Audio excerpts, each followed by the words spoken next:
Hey there and welcome.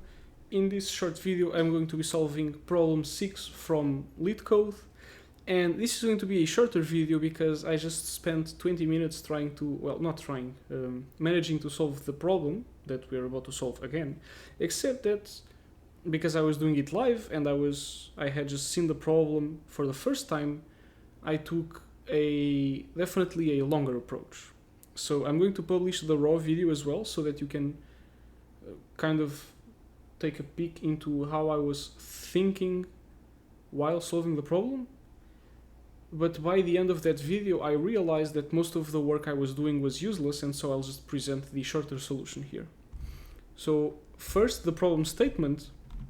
We're going to get a string like this and a number, an integer. And what we need to do is we need to lay down the string in a zigzag pattern. So I have it in here, it's easier to see. Let's go up. So that was all of the useless stuff I did. So this is the original string. It says PayPal is hiring, and first we lay down the letters in a column, and then we go up in a diagonal, then we go down in a column, then we go up in a diagonal, then we go down in the column. So you get the pattern, right? And what we need to do is lay the letters down in this pattern and then read them across. So the result should start with PIN, which is in here, then ALSIG, etc., etc. So we lay down in a zigzag pattern and then we read across. And through all of this useless stuff I made, that's written down in here, I realized that the only thing we really need to do is we need to generate this pattern, 0, 1, 2, 3, 2, 1, 0, 1, 2, 3, 1, 2, 0, 1, 2, 3, which is in hindsight was really, really obvious, so I don't know why I missed this.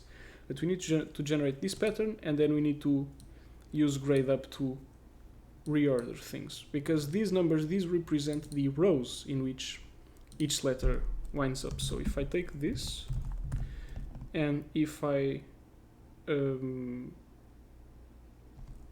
if I put it together with the original string, we see that the first P goes in the first row, the A goes in the second row, Y goes in the third, this goes in the fourth, and then these go up in the row, and then these go down, etc.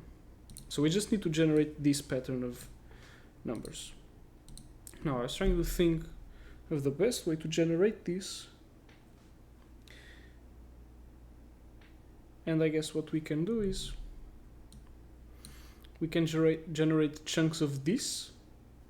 So that's going to be iota n. So n is the number of the number of rows that we care about, and we need to concatenate this with what? With the reverse of iota n minus 2, 1 plus that. Yeah. So this gives the pattern, and now we just need to take as many as reshape. Now we reshape this because reshape reuses the pattern, and now I just need to grade this up, and now this generates a permutation, and now we take the string and we permute the characters, and we can check the result. So our good solution really is just let's say the string goes on the right, it's a string that gets shuffled according to the number of characters in the string, reshape of iota alpha, the reverse of 1 plus iota alpha minus 2. So let's test that for the solution on the string, and that matches R. It does, and let's also check the other test case in here. So it's the same input string but a different number of rows. So 3 sol s.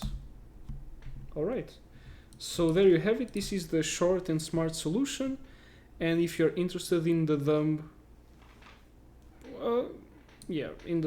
but genuine process that I went through to realize that this was the nice solution, feel free to watch the longer video that's going to be linked if I manage to do it through a card, wherever, a floating link in the video, and definitely in the description.